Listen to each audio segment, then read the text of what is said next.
Olá pessoal, tudo bem? Meu nome é André Oliveira, eu sou professor de Geografia e eu estou aqui para auxiliar você a aprender um pouquinho mais sobre densidade demográfica, a população brasileira. E você pode ter certeza que com esse conteúdo você vai conseguir aplicar ou realizar as principais provas que existem aí, ok? Vamos lá? Bom, se tratando da população brasileira, a gente precisa entender uma dinâmica que o autor diz o seguinte: Brasil populoso, porém pouco povoado. Parece ser meio. Parece haver uma controvérsia, né? Parece haver uma confusão nessa fala, mas o autor ele está correto. Ou não? Será? Bom, é isso que eu vou tratar com vocês aqui, tá bom? Então, fique atento, mas antes de falar sobre essa frase do autor, a gente precisa entender que a população brasileira, ela vai se estender aí na questão do crescimento, e eu preciso entender, a princípio, o que é a quantidade, o quantitativo, o conhecimento quantitativo. Você, se de repente você é um gestor público, um prefeito, um vereador, ou qualquer ou cargo que você exerça um cargo de gestão, por exemplo, você precisa ter uma noção de quantidade, certo? Porque de repente você precisa aí desenvolver uma política pública, né, sobre a sua gestão. E aí como é que você faz isso? Bom, primeiro, gente, são dados que são levantados, né? Essa questão do quantitativo são dados, ou seja, são números reais. Então, nós precisamos entender que nós precisamos saber o número exato de brasileiros. E aí eu quero fazer a pergunta para você dizendo o seguinte: você sabe quantos brasileiros existem? Quantos nós somos? Essa é a pergunta central do que nós vamos desenrolar aqui nessa aula, tá bom? Bom, eu vou te dar uma prévia porque assim. O censo, aquele que faz a contabilidade, né, que conta e faz a contagem dos números, é o censo, né? Nós temos aí o censo, que é através do IBGE, que é o órgão responsável, né, pelo censo, é eles que apontam esses números. E aí eu já te digo, você sabe me dizer quais foram os últimos apontamentos desse censo? Bom, o censo ele é feito a cada 10 anos, tá? Em 10 anos, você tem aí um número que a gente consegue trabalhar num período mais extenso e onde eles dizem o seguinte: no último censo, nós tínhamos aí cerca de 190 milhões de brasileiros. Você acha esse número pouco ou muito? Bom, pensando nessa questão, se é pouco, se é muito, você vai conseguir perceber que esse número 190 milhões de pessoas nos coloca numa posição muito bacana diante do planeta. Mas, professor, você falou só do Brasil. E no mundo? Quantos habitantes existem no mundo? Já pensou nisso? Bom, não, né? Mas olha só, eu vou destrinchar aqui com vocês exatamente esses números, porque aí a gente traz esse conhecimento de quantitativo, tudo bem? Mas antes disso, aproveitando, né, a deixa, eu quero dizer para vocês que esse gestor público precisa saber dos números, porque ele, em cima de números, ele pode elaborar aí, por exemplo, políticas públicas. Ah, professor, mas o que é uma política pública? Política pública são projetos, programas, né, que você tem certeza que você já ouviu falar, por exemplo, na Minha Casa Minha Vida. Programa Minha Casa Minha Vida, já ouviu falar? Sim, com certeza. E o FIES e o ProUni? São políticas públicas. Então, você percebe por que o gestor precisa saber sobre números? Porque é em cima de números que ele vai elaborar a sua política pública. Ok? Ficou claro? Bom, então vamos lá adiante, né? Vamos entender então essa questão de quantidade, né? E aí vem a frase do autor: Brasil populoso, porém pouco povoado. Os autorizadas, ao elaborarem essa frase, né, esse título aí, deixa uma dúvida, uma pulguinha atrás da orelha, a gente começa a pensar, por que que eu preciso saber de quantidade, mas se é populoso, é povoado, está meio confuso. Não, não está não. Olha só, estima-se aí que no Brasil, né, a 2020, ultrapasse cerca de 212 milhões de habitantes, tá? Bom, vale a pena ressaltar que esse número ainda não é confirmado, tá bom? Porque esse vídeo está sendo gravado agora, nesse ano, no começo, no início do ano de 2020. E o censo IBGE, com certeza, vai apresentar esses números até o final desse ano, tá bom? Por isso da palavra estima-se, ok? Bom, mas aí vamos lá então falar da população mundial. Vamos ver por que os autores disseram que o Brasil é populoso? Olha lá, porque a gente tem um ranking ali, os países mais populosos do planeta. A gente tem em primeiro lugar a China. Você sabe me dizer quantos habitantes existem na China? Ah, eu posso te dizer. Sabe quantos? Cerca de 1 bilhão e 500 milhões de habitantes. Vamos anotar? Pega lá então o seu caderno, nós vamos colocar aqui 1,5 bilhões, ok? Bilhões de habitantes. Ok? Tranquilo? Tudo bem. Ah, professor, mas 1 bilhão... Gente, 1 bilhão e 500 milhões de pessoas é muita gente, é muita gente.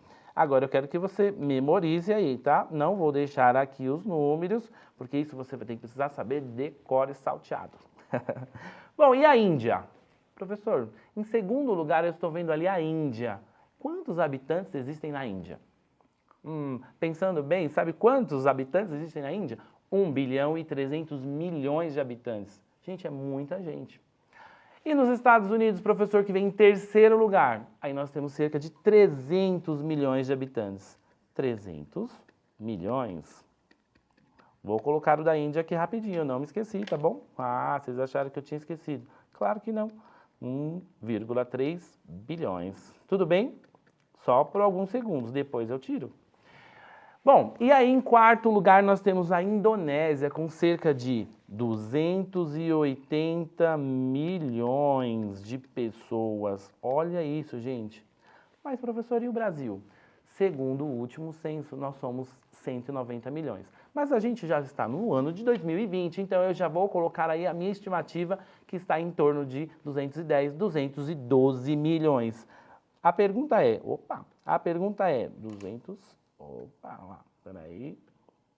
212 milhões de pessoas. Anotaram? Agora eu apago tudo, pronto, que senão a resposta vai ficar muito fácil. Não pode. Não. Pronto, você vai precisar saber isso de cor, tá bom? Então, gente, olha só. O Brasil estando em quinto lugar, nós temos aí com cerca de 200 milhões de habitantes, 212. A pergunta que eu faço para você é quantas vezes a China é mais populosa que o Brasil? Quase 7 vezes, quase 8 vezes, né? 2, 4, 6, 8, 10, 12. Olha, quase 8 vezes o número de chineses é maior que o Brasil. Ah, professor, então a frase do autor não confere. Não, confere sim, porque nós estamos falando só de 5 países, os 5 principais, né? Ou aqueles mais populosos do planeta. Então, conferindo a frase do autor, bateu? Tá certa essa frase? Tá correta, gente. Quando o autor diz Brasil populoso, é porque ele está levando em conta que nós somos o número 5, ok? E ser o número 5 é um número importante no quesito de população, tá bom? Esse fato nos torna um país populoso. Deu para entender? Ficou claro? Bom, se ainda não deu para entender, a gente vai discorrer aqui o assunto e você vai concluir lá na frente que essa frase faz sentido sim, tá bom? Mesmo sendo o quinto país mais populoso, também somos considerados um país pouco povoado. É aí que buga a mente do aluno. Ele fica maluco, a gente fica doido ao entender como assim é populoso, mas é pouco povoado. É que, sem contar a questão da população, existe um outro ranking chamado extensão territorial. O que seria essa extensão territorial? É quanto mede, né? De uma forma simples, tá, gente? De uma forma simples. Quanto mede o território brasileiro? Isso a gente chama de extensão territorial. E quanto mede o território brasileiro? Você sabe? Não? Mas já eu vou falar para você, tá bom? Esse outro ranking apresenta aí agora uma nova configuração de outros países, né? E aí vem lá a Rússia, o Canadá, a China, os Estados Unidos e o Brasil. Eu não vou anotar aqui os números, porque eles são muito extensos, mas no próximo slide eu tenho eles lá para vocês, podem depois anotarem com calma, tá bom? Bom, e aí quando a gente fala então de extensão territorial, em primeiro lugar o país mais extenso, ou um país considerado um país continental, assim como o Brasil também é um país continental, a gente tem lá a Rússia, ok? Rússia, depois vem o Canadá, a China, os Estados Unidos e o Brasil. Tudo bem? Vocês perceberam que nós ficamos em quinto lugar nos dois rankings, tanto de extensão quanto da população? Ah, professor, eu entendi isso até agora. Ok, mas você vai entender por que do pouco povoado, tá bom? Bom, e aí continuando, eu tenho a metragem correta, tá? Então a gente tem lá o Brasil com 8.514.876 quilômetros quadrados. É muita coisa, tá, gente? Claro, não se compara, por exemplo, a Rússia com 17 milhões, mas nós somos aí o número 5, tá? Isso é importante dessa aula. Aí pensando nessa questão de tamanho, de extensão territorial e de população, a gente tem aí a densidade demográfica. O que é densidade demográfica? É um cálculo que é feito quando eu pego o número da população e divido por essa extensão territorial, tá bom? Olha o que eu coloquei lá para vocês. É um índice demográfico que permite avaliar a distribuição da população em um dado território. A densidade demográfica permite que sejam feitas comparações entre as diferentes regiões avaliadas. Esse índice é expresso por habitantes versus, ou por quilômetro quadrado. Tudo bem? Então aí está a metragem do Brasil corretamente, 8.514.876 quilômetros. É muita coisa, gente, é muita coisa, tá? Mas, professor, eu ainda não consegui entender bem a frase do autor pouco povoado. Bom, vai ficar fácil de você entender agora. Vocês estão vendo essa tabelinha que eu coloquei aí? Eu vou ensinar para vocês como é feito esse cálculo, tá bom? Fiquem calmos, tranquilos, que na prova você não vai precisar fazer cálculo porque não é aula de matemática. Mas você precisa identificar os números. Você identificando os números, você consegue responder, por exemplo, uma questão de um bom concurso, aí você consegue responder, porque você tem noção da quantidade desse número, ou seja, o quanto ele representa dentro do conteúdo, tá bom? Vamos lá, pensando no Sergipe, então, no estado do Sergipe, eu tenho a população de 2.068.017, ok? E aí a extensão territorial que está logo ao lado, eu tenho 21.926,908. Lembrando, gente, que esse número 2 milhões é maior que 21 mil, tá bom? Cuidado para na hora que você for fazer na calculadora não confundir aí, tá bom? Mas se você pegar esse número da população e dividir pela área da extensão territorial, você vai chegar no número aí que é correspondente a esse aqui, 94,31, tá? Professor, o que representa esse 94,31? 94,31, pessoal, significa que nós temos muitas pessoas acumuladas, ou seja, a cada 1 quilômetro eu tenho 94 pessoas. Ai, professor, ainda está meio confuso, eu não entendi. Calma aí, vamos fazer o segundo para vocês terem mais uma ideia. Eu tenho lá embaixo agora o estado do Paraná, certo? O Paraná, se você pegar o número da população, 10 milhões, e dividir por 199 mil, e os quebradinhos aí da extensão territorial, você vai chegar a um número de 52,40. Tudo bem? 52,40. Pessoal, qual é a intenção de mostrar os números agora que estão diminuindo aí, né? Ó, a cada 1 quilômetro eu tinha 94, agora a cada 1 quilômetro eu tenho 52. Percebeu? Onde tem mais pessoas? No Sergipe ou no Paraná? Por quilômetro, tá bom? Por quilômetro eu tenho no Sergipe. Vamos fazer mais um? Roraima, por exemplo. Roraima, se você fizer o cálculo... Opa, aqui, deixa eu tirar aqui. Aí, peraí. Apagando, certo. Anotem aí, tá? Vão anotando junto comigo. Você vai fazer o cálculo de Roraima. Olha só, essa é a conta que vai dar em Roraima. 2. Perceberam a discrepância gigantesca? Em 1 quilômetro quadrado no Sergipe eu tenho 94 pessoas, enquanto em Roraima eu tenho 2 pessoas. Aí você começa a entender aquela frase, a parte da frase em que o autor diz, pouco povoado. É porque vai surgir na nossa mente aqui, gente, a questão e a indagação, de que o autor está dizendo, o Brasil é populoso, porém pouco povoado, mas ele está se referindo à distribuição dessa população, entende? Aonde estão os 212 milhões de pessoas? É isso que eu quero mostrar para você. Aonde estão os 212 milhões de pessoas? Vamos ver? Mas para ficar bonitinho aí o nosso quadro, eu vou complementar aqui com os cálculos, tá bom? Então você tem 2, né? 2 moradores por quilômetro quadrado em Roraima, e aí no Amapá você vai ter 4,69. A minha letra tá maravilhosa hoje, gente. Quem falar mal tá com recalque e inveja. Bom, Amazonas a gente tem aí 2,23, ok? Maranhão nós temos 19,94. Eu tô colando, viu, gente? Piauí eu tenho 12,39. Perceberam que eu tenho esses números e eles variam muito? Bom, sim, você percebeu, né? Por exemplo, alguns estados, principalmente da região norte, apresentam o número menor, tá? Por exemplo, Amazonas e Roraima ali, né? São os menores. Tudo bem, gente? Mas vamos continuar para que a gente conclua essa ideia do autor, né? Brasil populoso. É verdadeira a informação? Sim. E pouco povoado? Também é verdadeira. Por que o autor falou que realmente é verdadeira essa informação?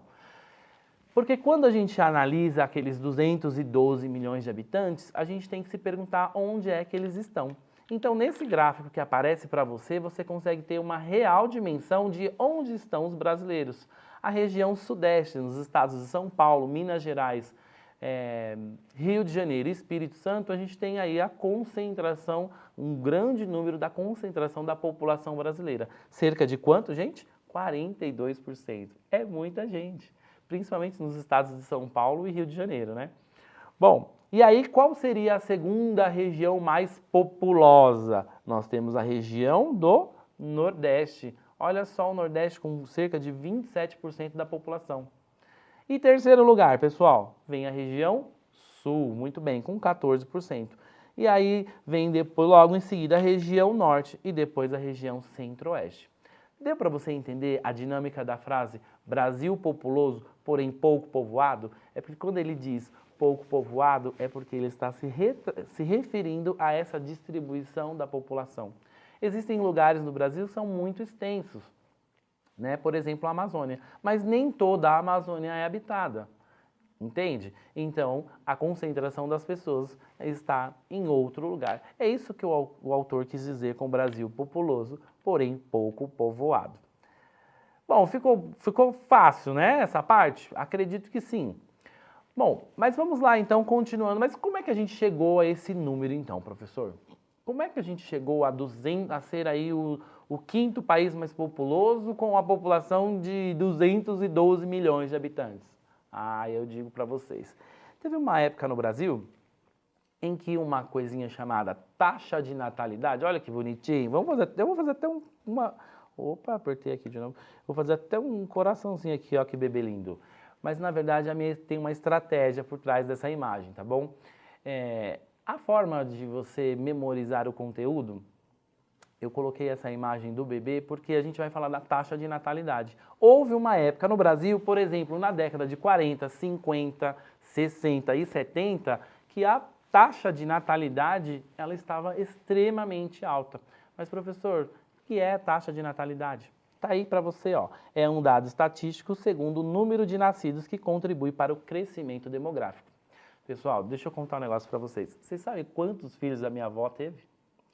A minha avó teve 14 filhos. É muita gente. Ela é dessa década de 30, 40, 50, né? E aí, isso é importante. Professor, mas qual é a relevância dessa taxa? Você vai ver até o final dessa aula, tá? Não deixe de analisar essas taxas, porque quando a gente fala de população, a gente vai falar de várias taxas, não só de natalidade, tá? Então, teve uma época no Brasil em que essa taxa de natalidade era muito elevada. Baseada em quê, professor? Olha, vários fatores levaram a alta dessa taxa de natalidade. Por exemplo, a questão cultural. Nós temos uma questão cultural no Brasil e até mesmo religiosa, né? Em que as famílias tinham aquela ideia de crescer e multiplicar, né? Que é um contexto bíblico, enfim. Isso é uma coisa introduzida na nossa sociedade, já é um conceito que vem, né? A gente veio aprendendo aí, as famílias mais antigas daquela década tinham isso como um princípio, e esse princípio era levado a sério. Por quê? Muitas famílias, por exemplo, a minha avó teve 14 filhos porque entendia-se que essas pessoas poderiam trabalhar na área rural, né? Eram pessoas que poderiam contribuir no contexto rural, ajudar no plantio, enfim, tá? Então isso tudo é importante, conta, né? Contabiliza aí para esse crescimento da taxa de natalidade. Ah, professor, mas só isso? Não, olha só, gente. Tem mais um detalhe. As pessoas, os brasileiros, tinham em mente também de que ter muitos filhos era um sinal de prosperidade, né? Era ser uma família próspera, unida, né? Tinha aquela questão da união, de estar junto. E sem contar que trazia uma ideia de felicidade, né? De família feliz, tá? Tudo bem? Deu para vocês terem uma ideia? Então, assim, são coisas, gente, que na década de 40, na década de 50, por exemplo, não tinha ainda a fabricação dos usos dos preservativos, né? Dos métodos contraceptivos, isso não existia ainda. Então, as famílias tinham sempre a questão de crescer, multiplicar e ter cada vez mais filhos. Tudo bem? Tranquilo até aqui? Bom, vamos continuar então, a gente vai começar a entender aqui, eu quero que você grave o que é taxa de natalidade. Por quê? Essa questão da taxa de natalidade pode aparecer justamente nas questões de demografia, tá bom? Quando falar sobre densidade demográfica, pode aparecer lá sobre taxa de natalidade. Essa taxa, como é que está essa taxa hoje, professor? Você vai saber já já, porque ela deu uma diminuída aí legal, tá bom? Para você memorizar, olha, seria interessante, aqui eu tenho um álbum que você pode, na descrição desse vídeo, você vai encontrar esse álbum, tá bom? E é bem interessante que você faça a impressão dele e vá colando aí as figurinhas como eu vou fazer aqui com vocês, tá bom? Então a primeira figurinha que nós temos aí é sobre a taxa de natalidade. Todas as vezes que você falar sobre o crescimento da população, não pode deixar para trás ou deixar de perceber, notar a importância da taxa de natalidade, tá bom? Vamos lá, continuando então? É isso aí, taxa de natalidade a gente já sabe que é aquela que contribui, né, para o registro de nascidos. Bom, professor, se tem gente nascendo, tem gente que morrendo, né? É até meio complexo falar, mas eu coloquei ali a foto, uma imagem, lógico, da morte só para retratar para você o que é taxa de mortalidade, né? É um dado estatístico segundo o número de mortos. Todas as vezes que a gente analisar na questão demográfica, a taxa de mortalidade sempre vai aparecer para você quem morre mais, homem ou mulher, né? Sempre a questão do gênero vai aparecer aí como destaque, tá bom? Tudo bem? E aí, gente, uma coisa muito interessante que aparece também nessas questões demográficas é a questão do crescimento vegetativo. O que é esse crescimento vegetativo? Vocês lembram que existem pessoas nascendo, ok? Tem gente nascendo da taxa de natalidade. E também tem gente morrendo da taxa de mortalidade. Quando eu faço essa conta, né, quantas pessoas, por exemplo, num período de um ano, quantas pessoas nasceram e quantas pessoas morreram? Se nesse período de um ano nasceram mais pessoas do que morreram, a gente vai chamar de crescimento vegetativo positivo. Vamos fazer um sinalzinho de mais aqui para vocês, ó. Crescimento vegetativo positivo. Tudo bem? O que é esse crescimento vegetativo? É a diferença entre aqueles que nasceram e aqueles que morreram. Ok? Mas, professor, esse crescimento vegetativo pode ser negativo? Pode. Se naquele período de um ano morreram mais pessoas do que nasceram, então a gente vai ter um crescimento vegetativo negativo. Tudo bem, gente? Ficou fácil? Eu já vi em algumas provas essa palavrinha, né? Esse contexto do crescimento vegetativo. Nada mais é que a diferença entre a taxa de natalidade e a taxa de mortalidade. Muito bem? Fácil, né? Bom, agora que a gente já entendeu o que é a taxa de mortalidade, a gente vai colar lá a figurinha da taxa de mortalidade. Não esqueçam, sempre que aparecer questões demográficas, cada uma dessas figurinhas elas vão ser de extrema importância, ou seja, o contexto, né, que elas ali estão representando. Vamos lá, então, agora, gente, a gente vai falar um pouquinho rapidamente da taxa de fecundidade. Se tem taxa de natalidade e mortalidade, tem a de fecundidade. É onde eu percebo que os alunos mais se confundem aí, né? E por trás dessa taxa de fecundidade também tem uma grande polêmica, enfim, que a gente vai falar já já. Mas o que é, a princípio, taxa de fecundidade? Vocês perceberam que eu coloquei uma gestante ali, né? E um rapaz está tentando olhar, né, na imagem, assim, mas tem um porquê de estar ali as duas pessoas, não só a gestante.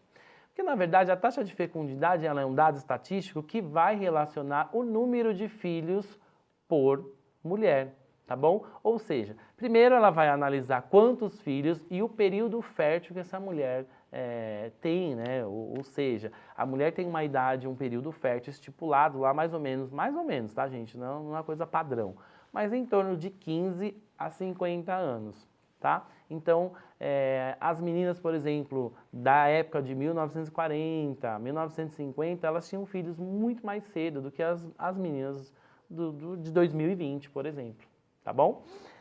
Bom, e aí o que essa taxa analisa? Então, primeira coisa que essa taxa analisa é esse período fértil da mulher, tá bom? E o segundo é o número de filhos que essa mulher tem dentro desse ciclo, ou seja, dentro desse período. Ai, professor, mas eu não entendi.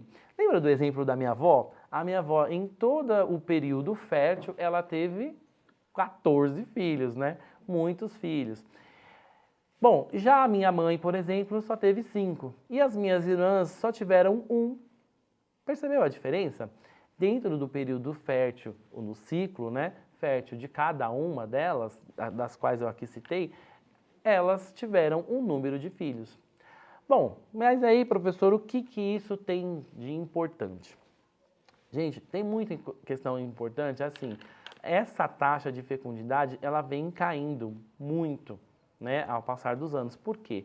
Porque a mulher agora passa a ter um outro perfil. Ela precisa entrar no mercado de trabalho, ela almeja conquistar primeiro um diploma universitário. Então, a configuração da mulher dentro, né, das relações da sociedade mudou, o papel da mulher mudou, né? Aliás, o papel da família também mudou, as famílias mudaram, né? Não são mais as famílias tão tradicionais, a gente percebe uma nova configuração de família, entende?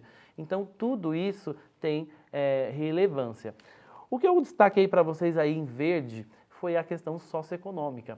Por que a questão socioeconômica? Muitas mulheres elas passam a ser chefes de família, né? Ou seja, você tem a mãe e 2 filhos. É uma família? É uma família. Mas quem é a cabeça da família? É a mulher, entende? Então, essa taxa ela vem diminuindo porque a mulher, primeiro ela almeja adentrar no mercado de trabalho, ela almeja alcançar o seu certificado, o seu diploma, para depois ter um filho ou 2. Né? Diferente das mulheres da década de 40, de 50, que elas almejavam ser do lar, de casa, né? E ter aí vários filhos, tá? Segundo os dados do IBGE, olha só que interessante, gente. Segundo os dados do IBGE, no Brasil a taxa de fecundidade tem diminuído de forma, assim, né, alarmante. Na verdade era lá 2,4, em 2015 já caiu para 1,7. O que esse 1,7 representa? É que hoje as famílias elas querem ter apenas um filho, né? Ou aí o máximo 2. Então você pode perguntar, pode fazer uma pesquisazinha na sua casa ou com as pessoas ao seu redor e pergunte para elas o seguinte: quantos filhos você quer ter? Pergunte hoje para uma adolescente ou para uma jovem quantos filhos elas desejam ter. A resposta em massa dessas jovens, elas sempre respondem 1 ou 2 ou nenhum. Entende? Isso é o que eu estou tentando trazer aqui para vocês nessa taxa de fecundidade. Professor, mas você falou da polêmica. E a polêmica? A polêmica é o seguinte: tem vários alunos que sempre me perguntam, principalmente dessa nova configuração de família, e aí eles questionam o seguinte: mas e as famílias homoafetivas? Como é que elas são retratadas dentro desse contexto? Bom, gente, por isso é assim. A taxa de fecundidade, ela vai trazer especificamente a questão da mulher, né, do período fértil da mulher. Mas quando a gente fala das famílias homoafetivas ou de qualquer outra configuração de família, por exemplo, mães e filhos, ou vó e netos, né, porque tem lá avós e netos, só que hoje vivem dentro da mesma casa e é a avó que faz o papel da mãe e do pai, não tem? Tem. Bom, a questão das famílias homoafetivas, elas também são relacionadas, né? É que o IBGE é uma instituição que ainda precisa se modernizar, precisa se atualizar nesse contexto, mas esses números, eles já aparecem, né, das famílias dos casais homoafetivos, tá? Porque entende-se, por exemplo, na área do direito, que o direito de família, por exemplo, a gente já percebe que existem essas novas configurações de família. Tá bom? Ah, professor, mas aí tem aluno que é terrível, né? E ele já me questiona falando assim, mas tá vendo? É só mulher mesmo que pode ter filho. Não, gente, hoje a questão aqui que nós estamos colocando é a questão de família, tá? Não, o foco não é só a mulher, o foco é família. E quando a gente fala em família, a gente apresenta essa nova configuração de família, tá bom? Eu sei que é difícil para algumas pessoas entender isso ou se colocar no papel de julgador não é o nosso foco nesse momento. O nosso foco é entender que essas pessoas, elas existem, elas são reais e elas também são contabilizadas. Afinal, elas pagam impostos como qualquer um e elas também têm os seus direitos, tá bom? Bom, então para representar aí a taxa de fecundidade, eu não coloquei só a gestante, eu coloquei o casal, porque o casal, ele pode ser hoje tanto um casal hétero ou um casal homoafetivo, tá bom? Então ficou claro para vocês? Ótimo, vamos continuar então aí a nossa jornada na densidade demográfica e essa é a taxa mais triste, que eu não gosto muito de apresentá-la, mas ela é talvez uma das mais importantes e uma das mais cobradas quando a gente fala na questão demográfica. É a taxa de mortalidade infantil. Você percebe que nessa imagem a gente tem uma criança ou duas, né, crianças no meio do lixão. Bom, gente, todas as vezes que os exercícios de demografia tratam sobre a taxa de mortalidade, envolve a questão da educação, da segurança e da qualidade de vida de uma criança. É uma taxa que vai analisar a morte, né, a mortalidade dessa criança, principalmente de 0 a 1 ano, tá bom?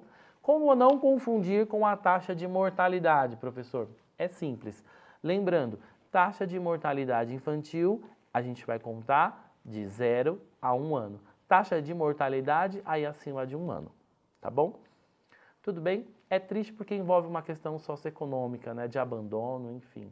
Eu trouxe lá para vocês verem uma descrição rápida, né, de taxa de mortalidade infantil que corresponde à morte de crianças entre 0 a 12 meses, tá?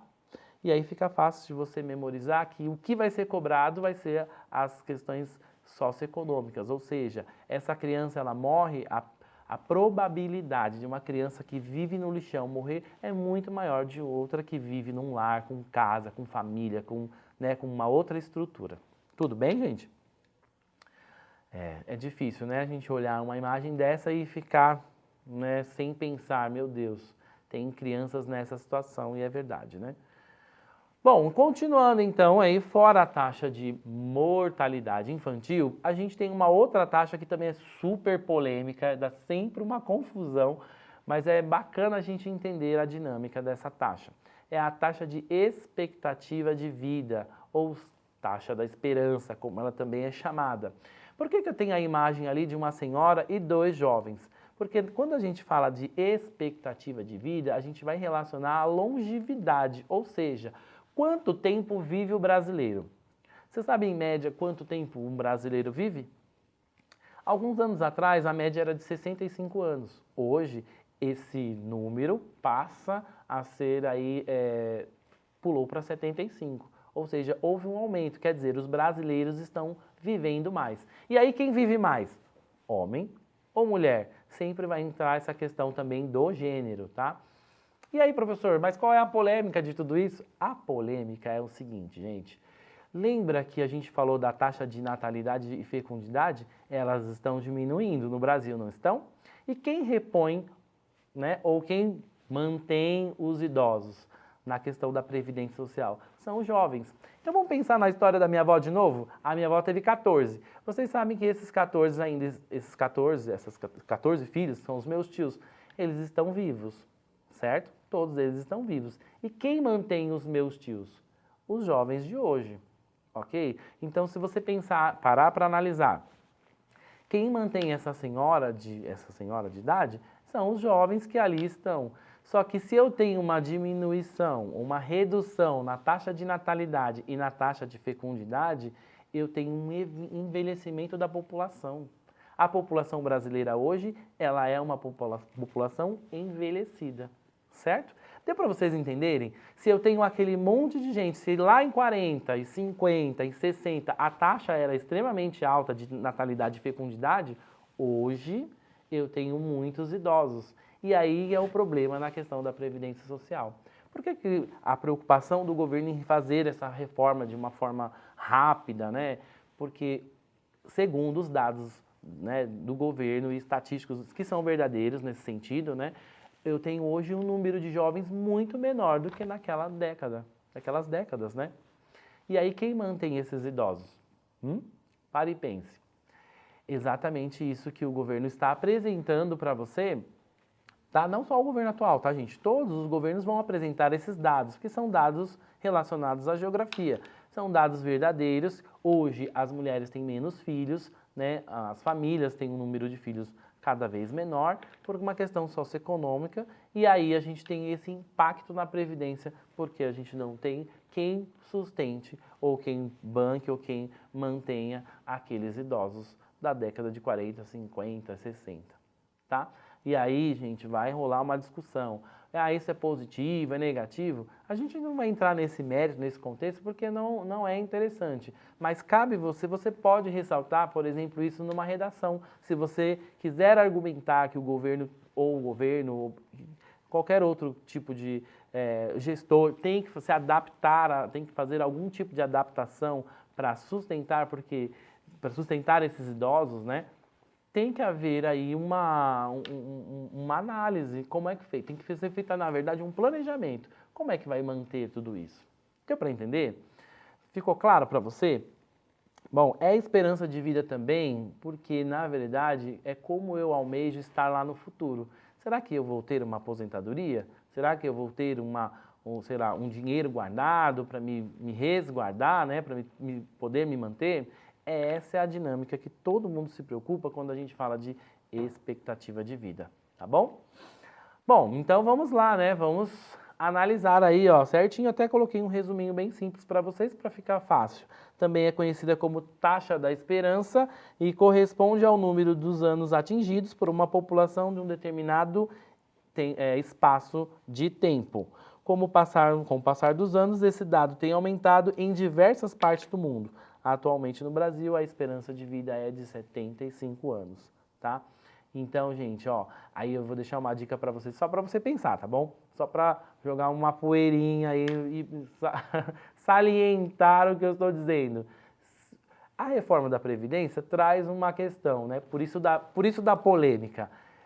Se o brasileiro está vivendo mais, ele pode trabalhar mais. Bom, parei por aqui, eu não vou falar mais nada, senão vai ter muita gente, depois vai me mandar e-mail, vai colocar aqui comentários dessa aula que não vão ser muito atrativos. Mas é só para você pensar, tá bom? Só para você pensar aí com a sua cabeça. Bom, então vamos colocar lá a nossa imagem da taxa de expectativa de vida e a taxa de esperança, tá bom? E vamos continuar. Bom, e aí a gente vem para essa parte final, onde tem ali umas dicas de saúde. Mas, professor, o que tem a ver? Você está falando sobre população, você vai falar sobre dicas de saúde? Sim, porque a gente vai falar de métodos contraceptivos. Aí eu tenho uma justificativa da redução da taxa de natalidade e da taxa de fecundidade. A partir das décadas de 40, 50, 60, principalmente aí 80 e 90, a gente começa a perceber algumas políticas públicas desenvolvidas para os métodos contraceptivos, ou seja, as formas de se evitar os filhos. Então hoje, gente, 2020, existem muitas formas de se evitar os filhos. Então a população prefere né, ter uma qualidade de vida melhor, com um número menor de filhos, para que eles deem assistência a esses filhos, do que você ter um número muito elevado de filhos e não dar assistência nenhuma. Deu para entender? Então, a gente vai poder confrontar isso ou argumentar isso e embasar essa redução da taxa de natalidade e fecundidade através do uso dos métodos contraceptivos. Deu para entender? Por exemplo, se hoje você for num postinho próximo, né, numa UPA, uma unidade de atendimento próximo da sua casa, você vai perceber que lá existe um guichê disponível lá com camisinhas que você pode estar levando para casa, enfim. Isso é uma política pública no contexto da saúde, ou seja, existe lá uma preocupação do governo também em que o uso desses métodos contraceptivos evite aí um crescimento desordenado da população, ok? E também ali traga uma prevenção da sua saúde, tá? Aí você fala, professor, mas isso aí não tem importância nenhuma. Tem sim. Por exemplo, os países que são muito populosos, por exemplo, vou pegar aqui continente, a África. A África é um país muito populoso, é um continente muito populoso, porém, gente, o que acontece? Não existe um programa, um incentivo do governo em incentivar a população a usar os métodos contraceptivos. Aí a gente tem altas taxas de natalidade, altas taxas de fecundidade, principalmente em países da África, que já apresentam dificuldades, né, para entrar no mercado, enfim, e aí eles não conseguem, né, de repente, ter uma estrutura de vida melhor. Deu para entender? Por exemplo, a taxa de fecundidade lá na Europa ela é extremamente baixa, assim como no Brasil. Por quê? Porque os europeus utilizam-se muito dos métodos contraceptivos. Essa educação sexual já começa na escola desde cedo. Deu para vocês entenderem, gente? Então, assim, métodos contraceptivos é argumento para você tratar, de repente, numa redação em que existe a questão demográfica, né? Ela pode, hoje, ela é uma forma de se evitar os filhos e de fazer com que essa população cresça, né? Ou melhor, diminua, né? esse crescimento da população. Tudo bem? Fácil? Achou fácil? Achou difícil? Não é fácil, né? É bem fácil. A gente vai colocar, então, a nossa figura relacionada a crescimento da população. Tudo bem? Eu, antes de terminar, gostaria de dizer para você agora o seguinte, mandar um recado especial para você, dizendo o seguinte. Eu deixei uma frase aí, né, que eu aprendi com um amigo meu, um professor muito gente boa. Ele disse o seguinte, que loucura, né? O que é a loucura? Loucura é querer resultados diferentes fazendo as mesmas escolhas. Então, que através dessa aula você possa fazer escolhas diferentes e entender que nós precisamos todos ter uma educação melhor, qualidade de vida melhor, para que nós possamos alcançar assim os nossos objetivos. Obrigado mais uma vez pela oportunidade, fiquem com Deus e até mais. Tchau!